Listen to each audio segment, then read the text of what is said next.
Hi, ഞാൻ നിങ്ങളുടെ സ്വന്തം അഭിനവാസാണ്. നമ്മളിന്ന് വീഡിയോ സംസാരിക്കാൻ പോകുന്ന ടോപ്പിക് എന്ന് പറഞ്ഞു കഴിഞ്ഞാൽ മോട്ടറോള ഫോൺസ് യൂസ് ചെയ്യുന്നവർ പ്രത്യേകം ശ്രദ്ധിക്കുക. മോട്ടറോള ഫോൺസിൽ സോഫ്റ്റ്വെയർ അപ്ഡേറ്റ് ചെയ്ത് കഴിഞ്ഞാൽ ചില മോട്ടറോള ഫോൺസിൽ പ്രശ്നങ്ങളുണ്ട്. ഉദാഹരണത്തിന് ഐ സി ബേണായി പോവുക, അല്ലെങ്കിൽ ഐസിയുടെ പ്രിൻ്റ് ഡ്രൈ ആയി പോവുക, കണക്ടേഴ്സ് പോവുക, അങ്ങനെയുള്ള ചില കംപ്ലയിൻസ് ഉണ്ട്.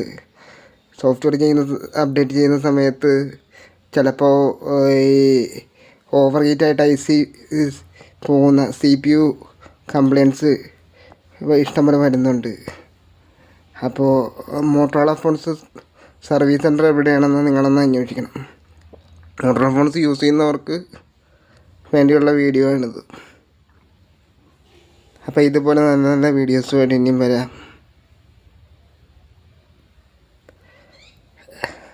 പ്ലീസ് സബ്സ്ക്രൈബ് മൈ ചാനൽ അഭിനവമാസ്. പിന്നെ ഇതിൻ്റെ ഈ വിഷയം നമ്മൾ CPU കംപ്ലയിൻറ്റ് വന്നു കഴിഞ്ഞാൽ CPU റീബോൾ ചെയ്യുന്ന സൊല്യൂഷനുണ്ട്. അപ്പോൾ ശരി, അടുത്ത വീഡിയോസുമായിട്ട് ഇനിയും വരാം.